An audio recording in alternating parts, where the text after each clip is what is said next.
सभी को नमस्कार, गुड इवनिंग एवरीवन, सत श्री अकाल, आदाब, अस्सलाम वालेकुम, अस्सलाम, whatever you feel connected with in this meeting to teach and learn. I welcome you all from the bottom of my heart. I am your Vikas Singh Chauhan. ठीक है, तो आज का जो डिस्कशन होगा, आज का जो सफ़र होगा, उसी वोकैबलरी से होगा जिस वोकैबलरी को हमने पिछली क्लास में छोड़ा था। तो हमारा जो रूट लेवल का डिस्कशन चल रहा था वो था न्यू। न्यू का मतलब ही होता है न्यू, क्लियर। उसी से रिलेटेड एक और वर्ड होता है नो, जिसका मतलब भी होता है न्यू होता है, क्लियर। तो एक बार सभी को फिर से दिल से नमस्कार, क्लियर। तो जो बेसिकली हमारा डिस्कशन चल रहा था इंग्लिश में, वो था आज वोकैबलरी का।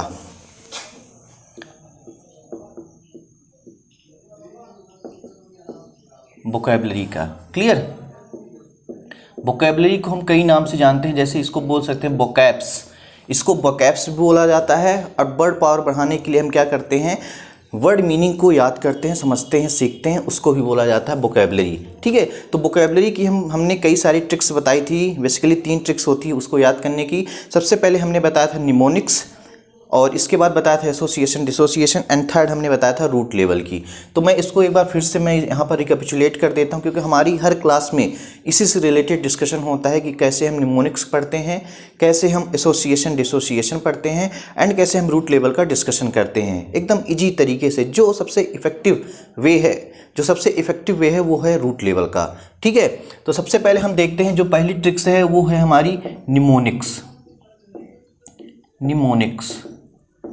Mnemonics, clear. मैं एक बार फिर से सबको बता देना चाहता हूँ, जो हमारे दोस्त यार देख रहे हैं, स्टूडेंट्स देख रहे हैं, कि इस क्लास को बोरिंग नहीं बनाना है बिल्कुल। यदि आपको किसी भी चीज़ में कोई डाउट है, नहीं समझ में आ रहा है, तो आप बिल्कुल पोस्ट कर सकते हैं, उसका जल्द से जल्द उसका आंसर दिया जाएगा हमारी टीम के द्वारा। यदि किसी कारणवश हम उसका answer at the right time नहीं दे पाता तो, ठीक। तो निमोनिक्स का मतलब होता है relative discussion of a word.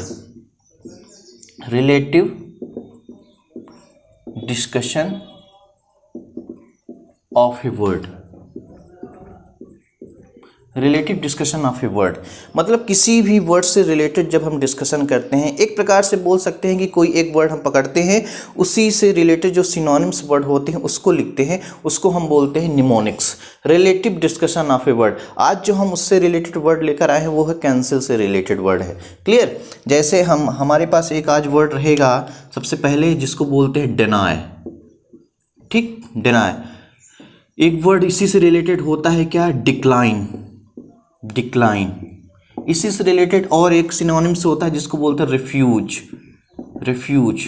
ठीक, एक वर्ड होता है रिफ्यूट। ये सब एक दूसरे के सिनोनिम्स हैं। इसी तरह हम कैंसिल भी एक बोल सकते हैं, एक पोस्टपोन भी बोल सकते हैं, ठीक है। लेकिन कैंसिल एंड पोस्टपोन की जो बात होती है वो कैंसिल से रिलेटेड नहीं होता, उसकी डेट को आगे बढ़ा दिया जाता है। जो काम कुछ डेट पर करना था, एक निश्चित समय पर करना था, एक सर्टेन टाइम पर करना था, उसे कुछ समय के लिए डिले कर दिया जाता है। इसी से रिलेटेड डिले भी होता है, पोस्टपोन भी होता है, कैंसिल भी होता है, एक्सटेंड भी होता है। वो सब सिनोनिम्स होते हैं, क्लियर। तो निमोनिक्स में जो आज हम डिस्कशन करेंगे, इन्हीं हम 4 वर्ड्स से रिलेटेड डिस्कशन करेंगे, clear. Deny, decline, refuse, refute. Is it clear? Okay, तो सबसे पहले देख लेते हैं डिनाय का मतलब क्या होता है। डिनाय का मतलब होता है कि किसी को खंडन कर देना, ठीक है, मना करना। डिनाय का मतलब होता है मना करना होता है, क्लियर। मैं इसके एग्जांपल दूंगा कैसे इसको समझते हैं। डिनाय का मतलब होता है कि मना करना, ठीक है।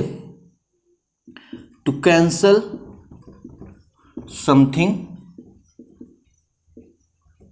Due to untrue.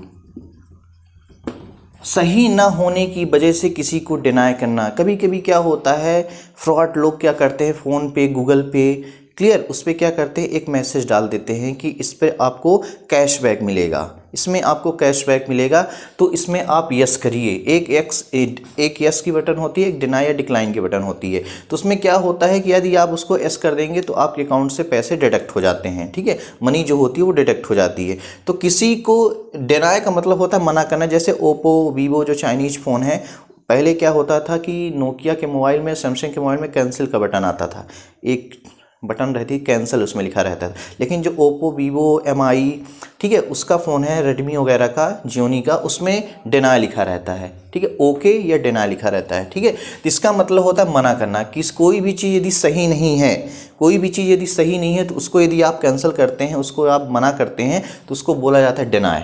Is it clear? कोई चीज़ सही नहीं है, डिनाई का मतलब होता है कोई चीज़ यदि सही नहीं है अनट्रू की वजह से, उसको यदि आप कैंसिल करते हैं तो उसको बोलते हैं डिनाई।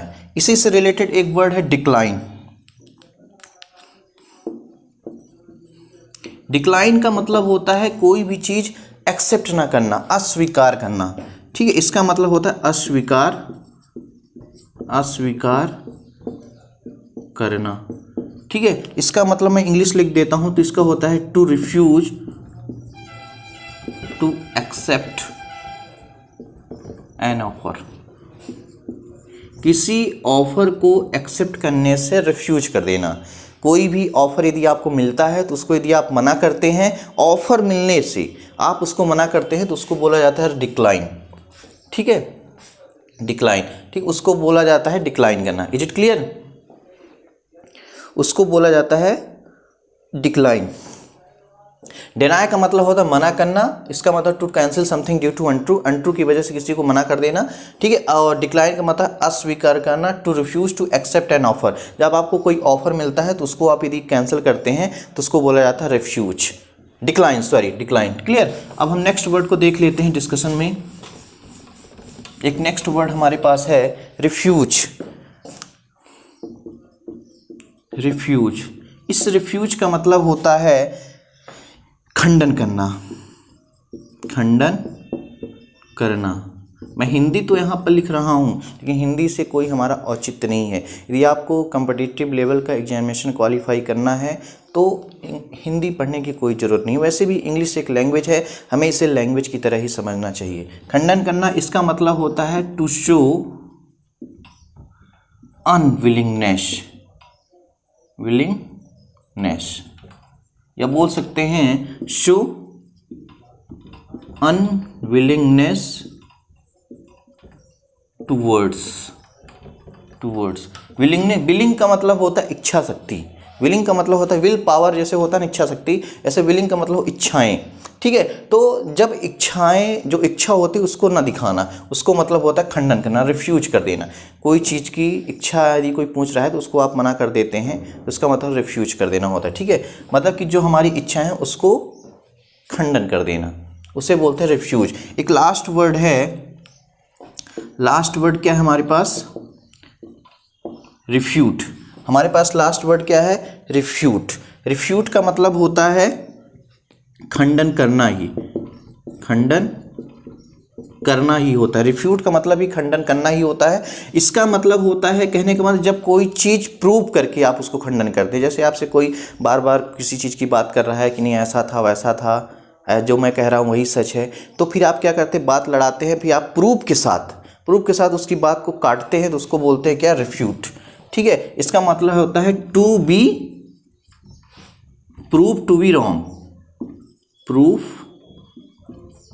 टू बी रॉन्ग, उसको बोलते हैं क्या? रिफ्यूट करना। एक बार फिर से मैं सबको रिकैपिचुलेट करके बता देता हूं कि देखो, निमोनिक्स का मतलब होता है relative discussion of a word. सबसे पहला वर्ड लिखा है डिनाई। डिनाई का मतलब होता है खंडन करना ही होता है, जब कोई चीज़ सही ना हो, अनट्रू हो, ठीक है। जब कोई चीज़ सही ना हो, अनट्रू हो, तब उसको यदि आप मना करते हैं, कैंसिल करते हैं, उसको बोलते हैं डिनाई। डिक्लाइन का मतलब होता है जब कोई आपको ऑफर दे, उस ऑफर को आज यदि आप मना करते हैं, उस ऑफर को आप मना करते हैं, उसको बोलते हैं डिक्लाइन। नेक्स्ट वर्ड भी है रिफ्यूज। रिफ्यूज का मतलब होता है जब आपकी इच्छाएं नहीं होती तब आप उसको मना करते हैं, उसको बोला जाता है रिफ्यूज। एंड रिफ्यूट का मतलब होता है प्रूफ के साथ किसी चीज़ को मना करना, उसको बोला जाता है रिफ्यूट। इसी से रिलेटेड कैंसिल वर्ड भी आता है, पोस्टपोन भी आता है, एक्सटेंड भी आता है, ठीक है। उससे रिलेटेड हमारा डिस्कशन बाद में होगा, आज नहीं होगा, ठीक है। तो ये हमारा था निमोनिक्स से रिलेटेड। अब बात करते हैं association dissociation.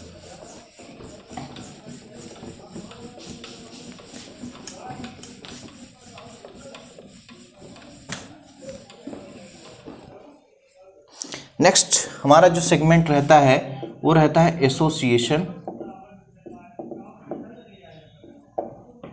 And dissociation. Association and dissociation से रिलेटेड रहता है। एसोसिएशन डिसोसिएशन से रिलेटेड मैं कुछ वर्ड्स लेकर आज आया हूँ, उस वर्ड्स को समझते हैं। सबसे पहले वर्ड्स हम देखते हैं अल्टरनेट। अल्टरनेट एक वर्ड लिखा हूँ, इसी से रिलेटेड एक वर्ड और लिखा हूँ अल्टरनेटिव।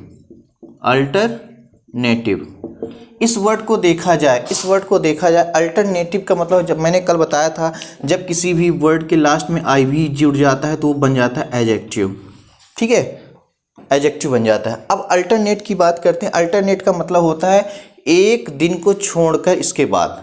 ठीक है, एक दिन को छोड़कर इसके बाद, एक दिन के अंतराल के बाद, अंतराल के बाद।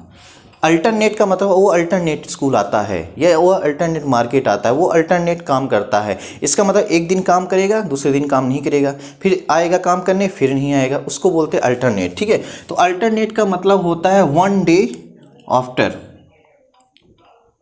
One after another, another, one after another. मतलब एक दिन करेगा काम, हो सकता है कोई भी काम, एक दिन काम करेगा फिर एक दिन नहीं करेगा, फिर एक दिन काम करेगा फिर नहीं करेगा, उसको बोलते हैं क्या, अल्टरनेट काम करता है। कोई कोई अल्टरनेट ऐसा करता है। ठीक है, अब अल्टरनेटिव की बात करते हैं। इस अल्टरनेटिव की बात यदि करते हैं तो इसका मतलब क्या होता है, विकल्प होता है। इसका मतलब होता है ऑप्शन, विकल्प, इसका मतलब होता है विकल्प। एक बार फिर से मैं इसको रिपिचुलेट कर देता हूँ। अल्टरनेट का मतलब होता है एक दिन के बाद। ठीक है, अंतराल वाली बात जो होती है उसको बोलते हैं अल्टरनेट, वन आफ्टर अनदर। ठीक, इसको अल्टरनेटिव का मतलब होता है विकल्प। विकल्प का मतलब होता है कि इसको बोल सकते हैं ऑप्शनल, ऑप्शनल बोल सकते हैं, या फिर बोल सकते हैं सब्स्टिट्यूट, सब्स्टिट्यूट, सब्स्टिट्यूट, या बोल सकते हैं available instead, available instead. Available इसको नहीं पढ़ा जाता है, it's not available, available, it's not available, it's available. Clear. तो इस अल्टरनेटिव का मतलब होता है विकल्प। ठीक है, जैसे कोई भी इंस्टीट्यूशन होता है, कोई भी ऑर्गेनाइजेशन होता है, तो उसमें एक व्यक्ति यदि काम करता है तो उसका अल्टरनेटिव भी कोई रहता है। इसका मतलब यदि किसी कारणवश यदि वो अब्सेंस है, मिसिंग है, तो उसके स्थान पर, उसके प्लेस पर दूसरा विकल्प हम यूज कर सकते हैं। आप लोग देखते होंगे क्रिकेट मैच, क्रिकेट मैच में क्या होता है, अल्टरनेटिव रखे रहते हैं। जैसे महेंद्र सिंह धोनी पहले विकेट कीपिंग करते थे तो उसके अल्टरनेटिव में दिनेश कार्तिक रहता था। ठीक, तो वो अल्टरनेटिव होता है। ठीक है, विकल्प रहता है, ऑप्शन रहता है। ठीक है, अवेलेबल इंस्टेड, यदि वो महेंद्र सिंह धोनी किसी कारणवश अवेलेबल नहीं है तो उनके जगह पर हम दिनेश कार्तिक को यूज कर सकते हैं। ठीक है, सब्स्टिट्यूट, ठीक है, कहने का मतलब सब्स्टिट्यूशन से रिलेटेड है। इसको हम लोग यदि स्कूल में पढ़ते हैं तो एक प्रॉक्सी के नाम से भी जाना जाता है। प्रॉक्सी, प्रॉक्सी का मतलब होता है, कहने का मतलब कभी कभी टीचर, कोई टीचर यदि एब्सेंस रहता है तो उसका हम सब्स्टिट्यूशन लगाते हैं, अरेंजमेंट लगाते हैं। कभी कभी क्या होता है, प्रिंसिपल लगाते हैं ऐसा चीज़, यदि वहाँ का जो मैनेजर होता है वो लगाता है, मैनेजमेंट देखने वाला, कि जब कभी कभी कोई टीचर अवेलेबल नहीं होता है तो उनकी जगह पर जिस टीचर की पीरियड ब्रेक रहती है उस पीरियड को अरेंज कर दिया जाता है। उसे बोला जाता है क्या, अल्टरनेटिव। ठीक है, या बोल सकते हैं प्रॉक्सी, उसे बोला जाता है। Is it clear. तो अल्टरनेट का मतलब तो समझ में आ गया, वन आफ्टर अनदर। इस अल्टरनेटिव का मतलब होता है ऑप्शनल या अवेलेबल इंस्टेड, या बोल सकते हैं क्या, substitute. Is it clear. Come to the next.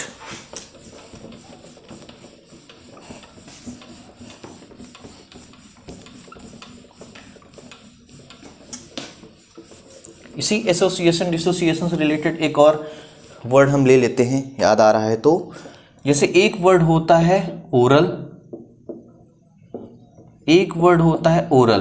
Pronunciation same निकल रही है, साउंड जो हमारी ग्लॉट से निकल रही है, हमारी ग्लॉट से जो निकल रही है, इसको भी ओरल पढ़ते हैं, इसको भी ओरल पढ़ते हैं, इसको भी ओरल पढ़ते हैं, इसको भी ओरल पढ़ते हैं। इस ओरल का मतलब होता है कान से संबंधित।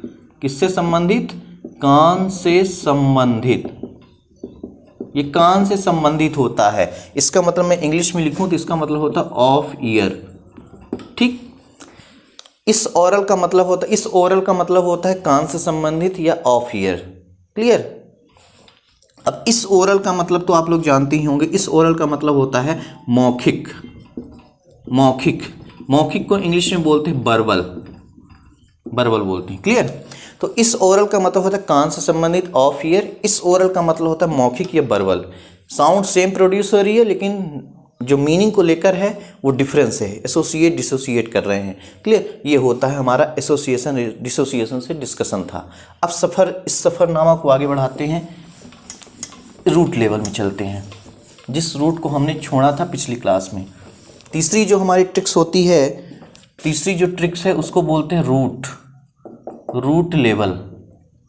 सबसे इफेक्टिव जो याद करने की ट्रिक है यही है। इसका मतलब होता है basic unit of a word, basic unit of a word. ठीक, basic unit of a word. उसमें हम आज वर्ड लेकर आए थे जो पिछली क्लास में, वो था नियो। इस नियो का मतलब देखें तो इस नियो का मतलब होता है न्यू। इसी से रिलेटेड और एक वर्ड है नोव, इसका मतलब भी होता है न्यू। It clear?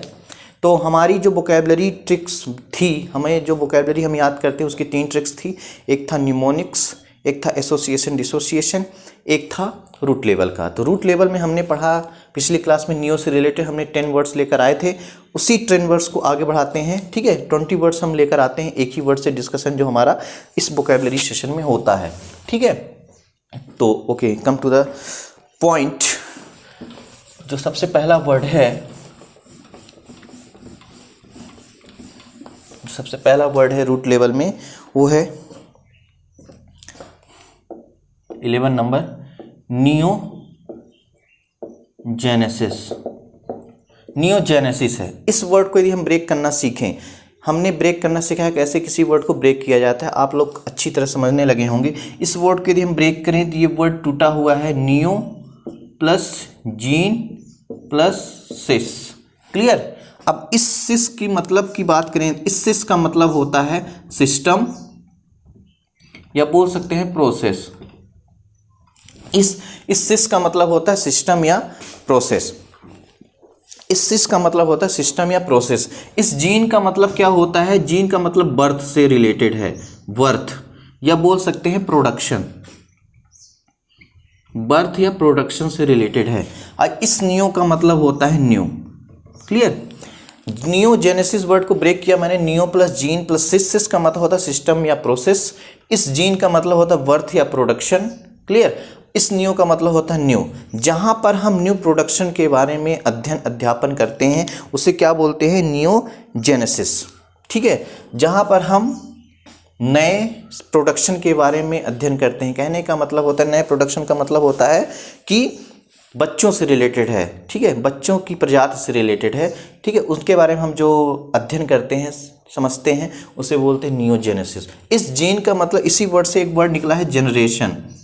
जनरेशन जो वर्ड है इसी से निकला है। जनरेशन का मतलब होता है प्रोडक्शन। ठीक है, तो हम इसकी मीनिंग लिखें तो अन्यू प्रोडक्शन, अन्यू प्रोडक्शन इसका मतलब निकलेगा। क्लियर? नियोजेनेसिस का मतलब हुआ कि नियो का मतलब न्यू, जीन का मतलब होता है जनरेशन, वर्थ या प्रोडक्शन, सिस का मतलब सिस्टम या प्रोसेस। एक ऐसा सिस्टम, एक ऐसा प्रोसेस जो नए प्रोडक्शन के बारे में डिफाइन करता है उसको बोलते हैं नियोजेनेसिस। एक ऐसा सिस्टम, एक ऐसा प्रोसेस जो न्यू जनरेशन या न्यू प्रोडक्शन के बारे में डिफाइन करता है उसे बोलते हैं नियोजेनेसिस। नेक्स्ट चलते हैं,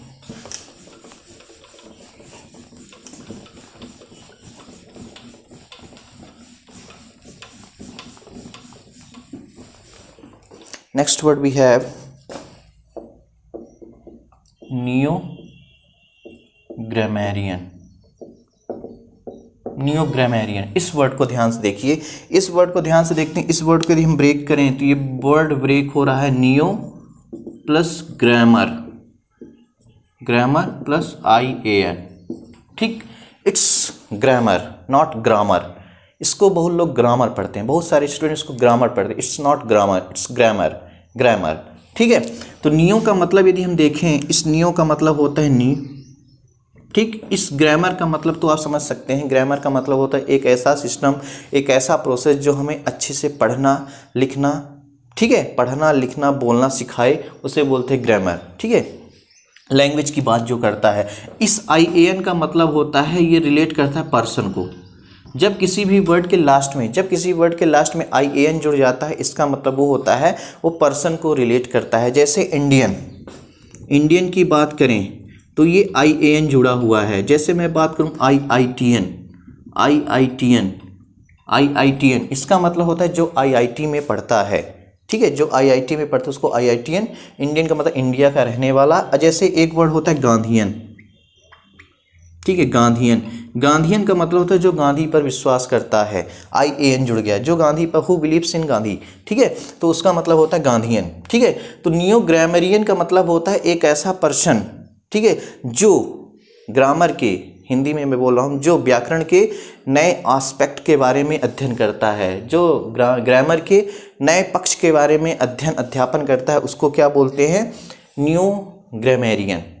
मैं एक बार फिर इसको डिफाइन कर रहा हूँ। न्यू ग्रामरियन का मतलब होता है, न्यू का मतलब न्यू, ग्रामर का मतलब होता है क्या, एक ऐसा सिस्टम या प्रोसेस जो हमें अच्छे से पढ़ना लिखना बोलना सिखाए, ठीक है। और IAN का मतलब ये रिलेट करता है पर्सन से, एडजेक्टिव का काम करता है। तो एक ऐसा सिस्टम जो, या बोल सकते एक ऐसा पर्सन, सिस्टम नहीं, एक ऐसा पर्सन जो ग्रामर के नए एस्पेक्ट्स के बारे में अध्यापन करे, या बोल सकते हैं जो नए पक्षों के बारे में अध्ययन करे, उसे बोलते हैं क्या, न्यू ग्रामरियन। इसी से रिलेटेड एक वर्ड और आता है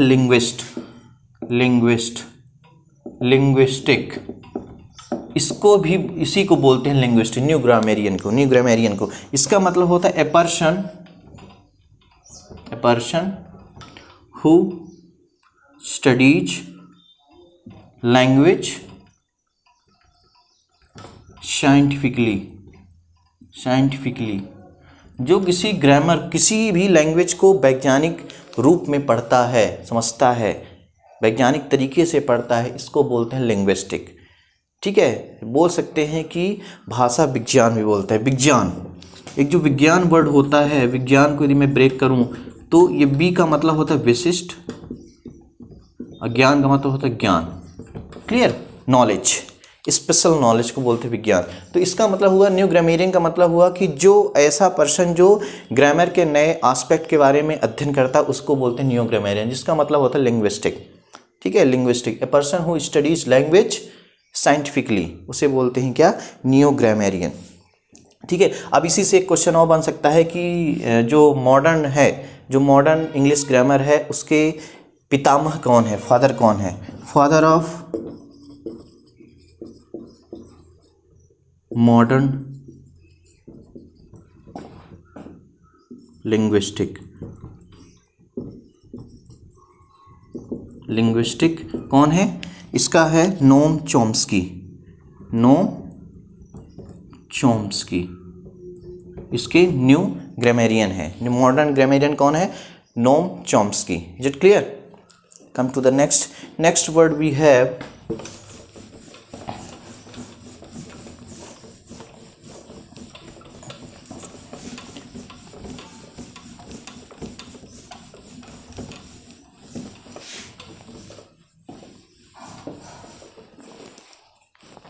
नेक्स्ट वर्ड हमारे पास है 13 नंबर, न्यू लैटरी है। Next word we have new lottery.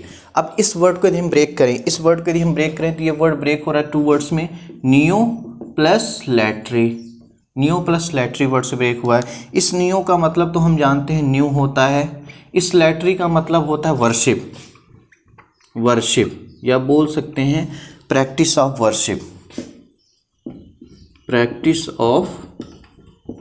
Worship, ठीक है। तो इसका मतलब होता है जहाँ पर हम पूजा करने के नए तरीके के बारे में अध्ययन करते हैं,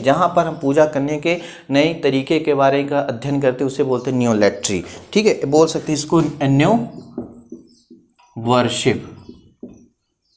worship.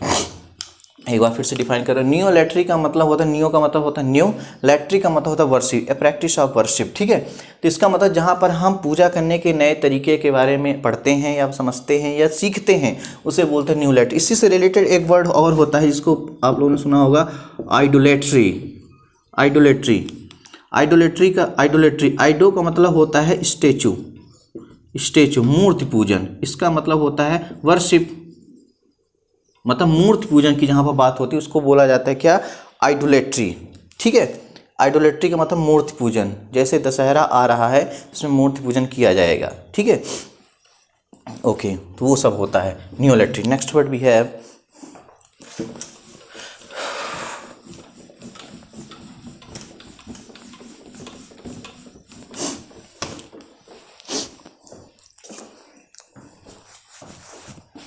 Next word we have neodoxy. Neodoxy 14 number है नियोडॉक्सी। इस नियोडॉक्सी का मतलब हम देखें तो नियो का इसको ब्रेक करें तो नियो प्लस डॉक्सी। इस नियो का मतलब होता है न्यू, इस नियो का मतलब होता है न्यू, इस डॉक्सी का मतलब होता है टीचिंग। एक ग्रीक वर्ड है, इसका मतलब होता है टीचिंग।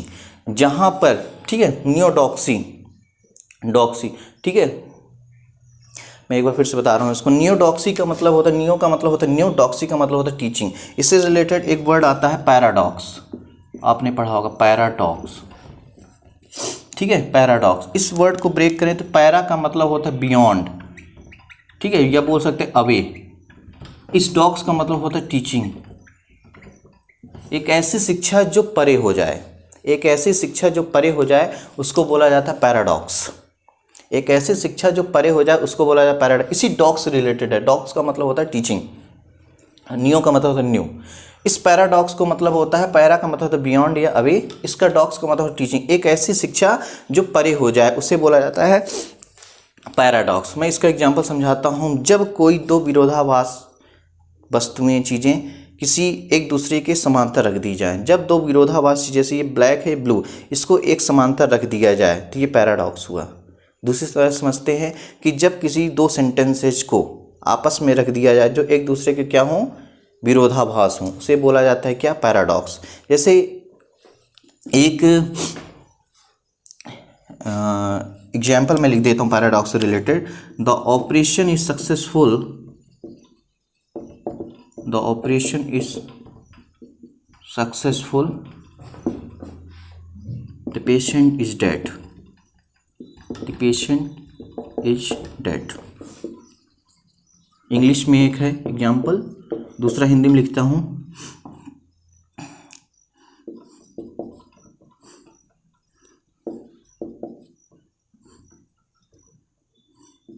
बरसे कंबल भीगे पानी, कबीर की है, ठीक है। मैंने यहाँ पर लिखा है पैराडॉक्स का मतलब होता है जो ऐसी शिक्षा जो परे चली जाए, ठीक है। जैसे मैं लिखा the operation is successful, the patient is dead. कहने का मतलब ऑपरेशन भी सक्सेस हो गया, पेशेंट भी मर गया। पेशेंट तो कैसा पैराडॉक्स, ये पैराडॉक्स हुआ, मतलब कि इसमें ऑपरेशन तो सक्सेसफुल हो गया लेकिन पेशेंट मर गया, तो किस प्रकार का ऑपरेशन, ठीक। दूसरा है यहाँ पर बरसे कंबल भीगे पानी। बरसे कंबल भीगे पानी बहुत बड़ा पैराडॉक्स है, इसको समझें यदि आप तो बहुत बड़ा पैराडॉक्स है, ठीक है। बरसे कंबल भीगे पानी, पानी बरसा कि कंबल भीगे, कि कंबल बरसा कि पानी भीगा, तो ये बहुत बड़ा पैराडॉक्स है, एक दूसरे की विरोधाभास है, ठीक है। तो इसका मतलब हुआ कि एक न्यू टीचिंग के बारे में जो बताता है, न्यू टीचिंग के बारे में जो बताता है उसको बोलते हैं क्या, नियोडॉक्सी। It clear. नियोडॉक्सी का मतलब होता है जो न्यू टीचिंग के बारे में बताता है उसको बोलते हैं नियोडॉक्सी। पैराडॉक्स का मतलब आप लोग समझ गए होंगे। It clear. Next word we have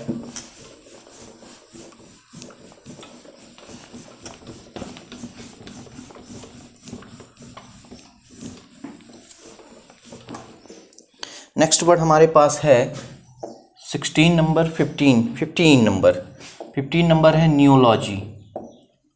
इस नियोलॉजी को समझते हैं। नियोलॉजी हम इसको जानते हैं, इसको यदि हम ब्रेक करें तो ये ब्रेक होगा नियो प्लस लॉजी से, ठीक। इस नियो का मतलब तो हम समझ गए, नियो का मतलब होता है न्यू, इस लॉजी का मतलब होता है स्टडी, ठीक है। इस लॉजी का मतलब होता है स्टडी, जो नई स्टडी करता है, स्टडी ऑफ न्यू, जो नई स्टडी करता है। इसको मैं थोड़ा सा लिख देता हूँ, study of new, study of new, ठीक है। नियोलॉजी का मतलब होता है, न्यू का मतलब होता है न्यू, एक ग्रीक वर्ड है। लॉजी का मतलब होता है स्टडी, जो नई स्टडी करता है उसको बोलते हैं नियोलॉजी। कैसे नियोलॉजी स्टडी करता है, कैसे का कहने का मतलब कुछ जैसे मॉडर्न, अभी हमने बात किया नोम चॉम्स्की का, जो न्यू या बोल सकते हैं मॉडर्न लिंग्विस्टिक हैं, ठीक है। तो वो क्या करते हैं, नए लैंग्वेज के बारे में अध्ययन करते हैं, मतलब जो लैंग्वेज होती है उसकी नए एस्पेक्ट के बारे में अध्ययन करते हैं, उसे बोलते हैं क्या, न्यू ग्रामेरियन या लिंग्विस्टिक बोलते हैं, ठीक है। तो कुछ ग्रामेरियन ऐसे होते हैं जो नए तरीके से लैंग्वेज को समझते हैं। कहने का मतलब यदि लैंग्वेज को सीखना है, ठीक ठीक है। यदि लैंग्वेज को सीखना है तो हमें तीन चीज़ को अच्छे से मानना होगा। एक होता है वर्ड, एक होता है फ्रेज, एक होता है सेंटेंस। इन तीन चीज़ों को हमें बड़े ध्यान से समझना होगा, ठीक है। तो नियोलॉजी का मतलब होता है जो नए लैंग्वेज के बारे में अध्ययन करता है उसे बोलते हैं क्या, नियोलॉजी। और नियोलॉजी लैंग्वेज को कैसे अध्ययन करेंगे, सबसे पहले हम वर्ड को पढ़ेंगे, फिर फ्रेज को पढ़ेंगे, फिर सेंटेंसेस को पढ़ेंगे। Is it clear? तो उसे बोलते हैं neology. Is it clear? Next word भी है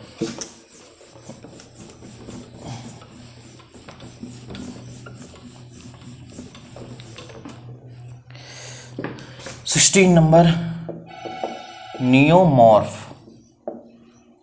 नियोमॉर्फ।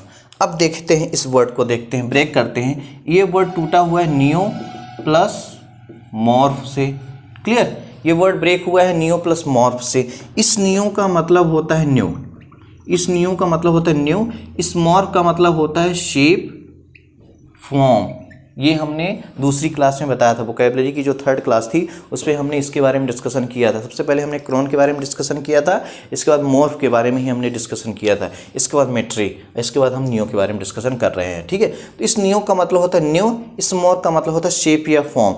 जो एक नए शेप के बारे में अध्ययन करता है, जो एक नए शेप के बारे में डिस्कशन करता है या अध्ययन करता है उसको बोलते हैं नियोमॉर्फ। कहने का मतलब हम इसको यदि समझें साइंस के अकॉर्डिंग तो क्या होता है, हमारी जो सेल होती हैं हमारे शरीर में, मानव शरीर में, लिविंग थिंग्स में जो सेल होती हैं वो क्या होती है, एक डैमेज भी होती रहती हैं, एक क्रिएट भी होती रहती है। कुछ सेल ऐसी होती हैं जो पिछली सेल को छोड़ती जाती हैं, एक नई शेप को ग्रहण करती चली जाती हैं, ठीक है, क्रिएट करती जाती हैं। उसी सेल को क्रिएट करने को बोलते हैं नियोमॉर्फ, ठीक है। न्यू सेल को ही बोलते हैं नियोमॉर्फ।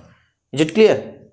एक बार फिर से बता देता हूँ कि जो ह्यूमन थिंग्स होते हैं या बोल सकते हैं ह्यूमन बीइंग होते हैं या लिविंग थिंग्स होते हैं, उनमें क्या होती है, सेल जो होती है बनती रहती है, बिगड़ती भी रहती है, क्रिएट भी होती है, डैमेज भी होती है। तो क्या होता है, सेल जो होता है जो डैमेज हो रही है उसको छोड़ दो, जो नई सेल होती है उसको एक फॉर्मेशन मिल जाता है, ठीक है। कहने का मतलब कि एक बार बोल सकते हैं सांप जो होता है, ठीक है, वो अपना क्या शरीर बीच बीच में अपने जो स्किन होता है उसको छोड़ देता है, एक नया रंग ढाल लेता है, उसको बोलते हैं क्या, neomorph. Is it clear? Come to the next.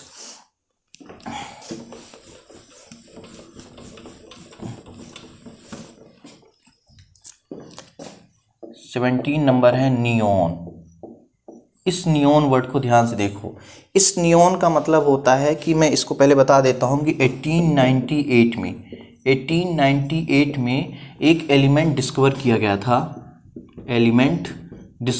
गया था, जो क्या किया था कि किसी भी रंग को क्या कर देता है, उसको ब्राइट बना देता है। क्लियर? मैं एक बार फिर से इसको डिफाइन कर देता हूँ कि नियोन का मतलब होता है, नियो तो जुड़ा है, नियो का मतलब तो न्यू होता है, लेकिन 1898 में एक ऐसा एलिमेंट डिस्कवर किया गया था जो क्या करता है, किसी भी रंग को ब्राइट बना देता है। कहने का मतलब जो लड़के होते हैं तो उनमें क्या होता है कि उनको कलर से कोई ज़्यादा वास्ता नहीं रहता। उनका मतलब ब्लू का मतलब ब्लू, ब्लैक का मतलब ब्लैक, रेड का मतलब रेड होता है। इसी तरह यदि देखे जाए इसके कॉन्ट्रेरी में तो लड़कियों में क्या होता है कि लड़कियां को कई सारे रंग पता रहते हैं, ठीक है। वो रेड को भी कई तरह से डिफाइन करती हैं, जैसे कि वो बोल देंगे हार्ट रेड, ब्लड रेड, ठीक है, लावा रेड, इस टाइप से उसको डिफाइन कर सकती हैं। तो उन्हीं लोगों को ये पता होता है इस नियोन का मतलब क्या होता है। नियोन का मतलब होता है जब किसी कलर को ब्राइट कर दिया, जैसे रेड है तो उसको ब्राइट कर दिया और चमकीला कर दिया, उसको बोला जाता है नियोन। Is it clear? ठीक है। तो इसका मतलब होता है ब्राइट, ब्राइट होता है, ब्राइट कलर होता है। कलर की स्पेलिंग दोनों सही होती है, एक ये भी सही होती है, एक ये भी सही होती है, दोनों बोथ आर करेक्ट। क्लियर? तो इस नियोन का मतलब होता है ब्राइट। क्लियर? ओके, नेक्स्ट चलते हैं नियोफ्रेजेटिक, फ्रेस्टिक। 18 नंबर हमारे पास जो सेंटेंस है word नियोफ्रेस्टिक,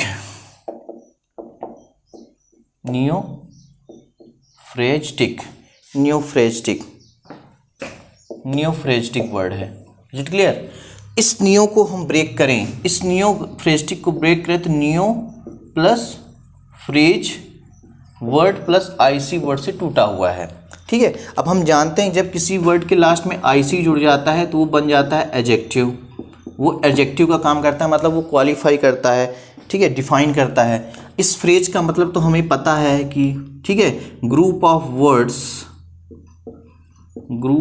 words without complete meaning, group of words without complete meaning इसको बोलते हैं। इस न्यू का मतलब तो हमें पता है न्यू, इस न्यू का मतलब होता है न्यू, ठीक है। न्यू फ्रेस्टिक का मतलब होता है, न्यू का मतलब होता है न्यू, फ्रेज का मतलब होता है group of words without complete meaning. या इससे जुड़ गया मतलब एडजेक्टिव का काम किया, ठीक है। तो कहने का मतलब एक ऐसे फ्रेज का डिस्कवर करना, एक ऐसे फ्रेज के बारे में बताना जिसका कोई कंप्लीट मीनिंग ना हो। जैसे मैं इसको एक एग्जांपल देता हूँ, एक जो फ्रेज है जो बहुत ही डिबेटेबल है, इट टू ब्रट, ये जो फ्रेज है ये दिया गया था विलियम शेक्सपियर के द्वारा, इट टू ब्रट, ठीक है। ये वर्ड में सबसे ज़्यादा डिबेटेबल फ्रेज है, ठीक है। जैसे इसी से रिलेटेड एक और वर्ड लिखता हूं मैं, टू बी।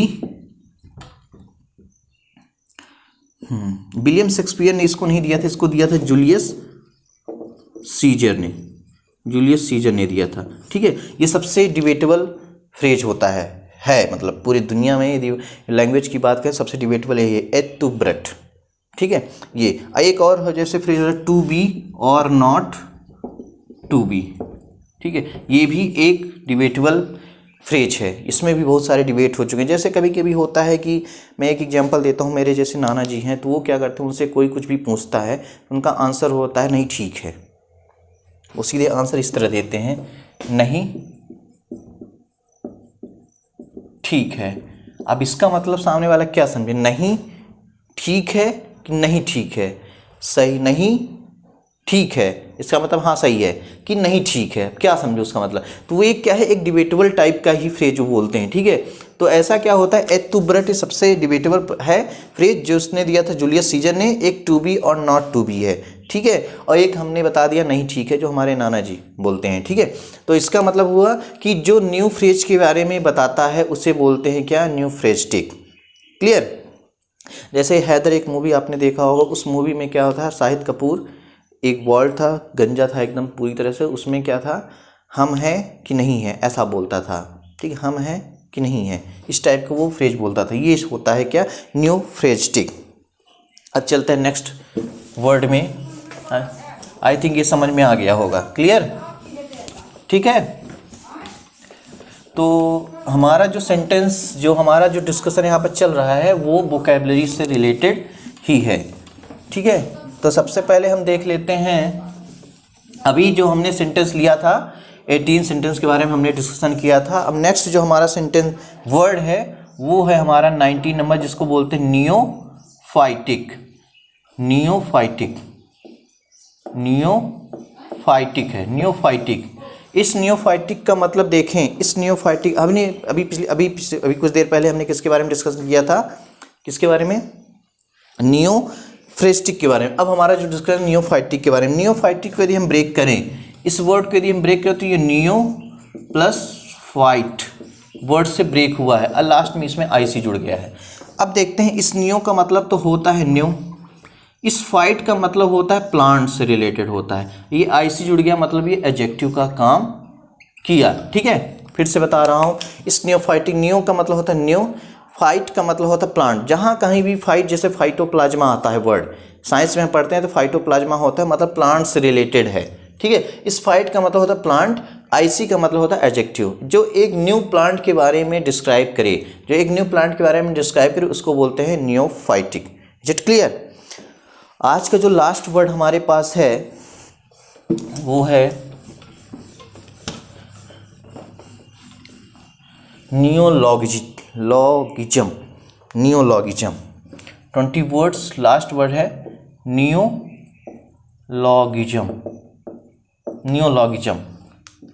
नियोलॉगिज्म हमारे पास लास्ट वर्ड है, ठीक है। अब इस वर्ड को हम ब्रेक करें, इस वर्ड को हम ब्रेक करें तो ये वर्ड ब्रेक हुआ है neo plus logy plus ISM, इस वर्ड से ब्रेक हुआ है। इसको ध्यान से समझना कि नियो जो लॉगिज्म वर्ड जो है, neologism, neo plus logy plus ISM से ब्रेक हुआ है। इस नियो का मतलब तो हम जानते हैं न्यू होता है, इस नियो का मतलब होता है न्यू, इस लॉजी का मतलब होता है स्टडी, जैसे अभी कुछ देर पहले हम नियोलॉजी के बारे में पढ़े थे, अभी कुछ देर पहले ही हमने नियोलॉजी के बारे में पढ़ा था। जो उसको समझ गए होंगे तो इसमें समझने की कोई दिक्कत नहीं होगी। ठीक है, ISM का मतलब होता है फिलॉसफी के बारे में बताता है। इसके बारे में बताता है फिलॉसफी के बारे में, जहाँ पर हम नए वर्ड्स के बारे में पढ़ते हैं, जहाँ पर हम नई स्टडी करते हैं। नियोलॉगिज्म का मतलब होता है, नियो का मतलब न्यू, लॉजी का मतलब स्टडी, ISM का मतलब होता है फिलॉसफी को बताता है। इसको हिंदी में बोलते हैं क्या, वाद। वाद ये एक अब्स्ट्रैक्ट नाउन मेकर है। ठीक है, तो इसका मतलब होता है जहाँ पर हम नए वर्ड्स के बारे में, नए फ्रेज के बारे में, नए सेंटेंसेज के बारे में पढ़ते हैं, उसको बोलते हैं नियोलॉजी। ठीक है, कहने का मतलब जैसे हम लोग एक वर्ड यूज करते आए हैं, जैसे विलियम शेक्सपियर ने दिया था एक वर्ड है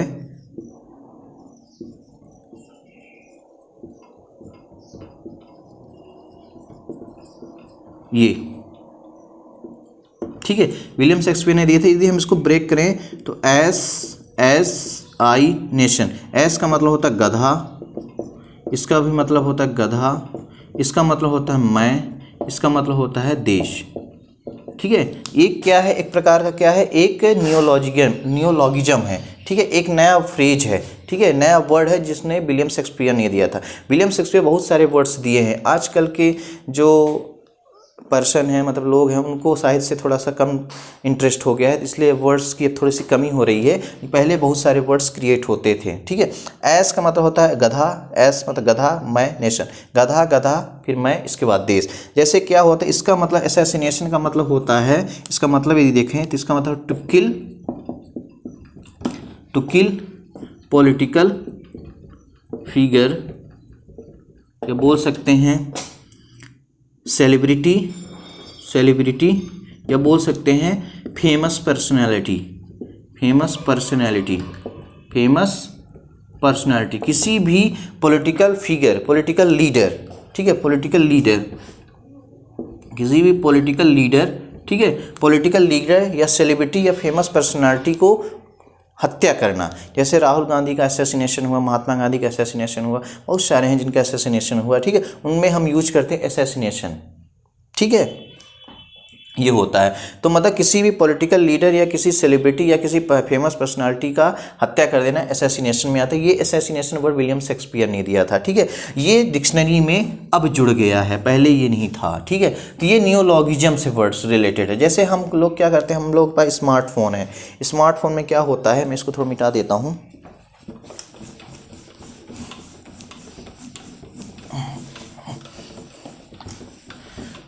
हमारे स्मार्टफोन में क्या होता है, हम लोग स्मार्टफोन में क्या, जब खुद की फ़ोटो लेते हैं, उसको बोला जाता है क्या, सेल्फी। सेल्फ में हमने IE जोड़ दिया। ठीक है, तो एक प्रकार से बोल सकते हैं ये कॉइनिंग है। कॉइनिंग का मतलब होता है शब्द रचना, खुद से बना लेना। जब कोई शब्द ना मिले ठीक था तो हमें खुद से बना लेते हैं। ठीक है, शब्द रचना, सेल्फी इसका मतलब होता है जब खुद की फ़ोटो लेना है, वो भी क्या रहे, सिंगल रहे। ठीक है, सिंगल होकर जैसे हम लोग खुद की फ़ोटो ऐसे लेते हैं खुद की, तो उसको बोलते हैं सेल्फी। जब हम यहीं पर एक से ज़्यादा हो जाएं, ठीक है, जैसे 2 हो जाए या 3 हो जाए, तो हम उसको बोलते हैं ग्रुप के साथ जोड़ देते हैं HIE, या फिर H हटा भी सकते हैं, इसको बोलते हैं ग्रुफी। क्या बोलते हैं, ग्रुफी। ठीक है, इसमें क्या होता है, मोर देन क्या होता है, 1 होता है, तो इसको बोलते हैं ग्रुफी। मैं फिर से इसको बता रहा हूँ कि ये कॉइनिंग है, मतलब जब खुद की फ़ोटो लेते हैं तो उसको बोलते हैं सेल्फी। जब एक से ज़्यादा लोग होते हैं, भले ही फ्रंट कैमरा से लें, लोग बाग ये समझते हैं कि जब हम फ्रंट कैमरा से लेते हैं उसको सेल्फी बोलते हैं, बैक कैमरा से लेते हैं उसको वेल्फी बोलते हैं। ऐसा नहीं है, यदि हम खुद की फ़ोटो लेते हैं चाहे बैक कैमरा से ही लें तो उसको सेल्फी माना है, सेल्फ की। यदि हम 2 लोग हो गए तो उसको बोलेंगे ग्रुफी, चाहे बैक से लें चाहे फ्रंट से लें। ठीक है, और एक वर्ड होता है, यदि हम बैक कैमरा से लेते हैं, बैक कैमरा से यदि पिक लेते हैं तो उसको बोला जाता है क्या, वेल्फी बोला जाता है। ठीक है, फिर से समझा देता हूँ, ये सब कॉइनिंग से रिलेटेड हैं, शब्द रचना से रिलेटेड हैं। ठीक है, क्या होता है जब हम खुद से अपनी फ़ोटो लेते हैं, अकेले मैं हूँ, चाहे बैक कैमरा से लूँ चाहे फ्रंट कैमरा से लूँ, चाहे रियर से लूँ चाहे फ्रंट से, तो उसको बोला जाता है सेल्फी। और जब वही फ़ोटो हमारे साथ 2 लोग आ जाएंगे, फिर हम लेंगे चाहे बैक से लें चाहे फ्रंट से लें, उसको बोला जाता है ग्रुफी। ठीक है, और जब हम किसी की फ़ोटो लेते हैं ग्रुप में, रियर कैमरा से, उसको बोला जाता है वेल्फी। It clear? इसमें कंफ्यूज मत होना। बहुत सारे लोग गलत बोलते हैं कि इसको यदि फ्रंट कैमरा से लेते हैं तो उसको सेल्फी बोल देते हैं, ऐसा कुछ नहीं है, ठीक है। इस टाइप से होता है। और पॉइंटिंग से रिलेटेड जैसे वर्ड हम बोल दें, जैसे कभी कभी होता है जब हमारे पास वर्ड नहीं रहता है तो हम कहते हैं जैसे इसको चल गूगल कर ले, गूगल कर लो इसको, ठीक है। ये जो गूगल वर्ड है कोई वर्ड नहीं है डिक्शनरी में, ये क्या है, एक प्रकार का क्वाइनिंग है। क्या है? क्वाइनिंग है, ठीक है। तो नियोलॉगिज्म का मतलब होता है जहां पर हम न्यू वर्ड्स के बारे में स्टडी करते हैं उसको बोला जाता है नियोलॉगिज्म। It clear? तो आज के लिए बस इतना ही। स्वस्थ रहिए, मस्त रहिए और अस्त व्यस्त मत रहिए। अपना ख्याल रखिए, दूसरों का भी ख्याल रखिए, पढ़ते रहिए, सीखते रहिए, जानते रहिए। आज के लिए बस इतना ही। Good night.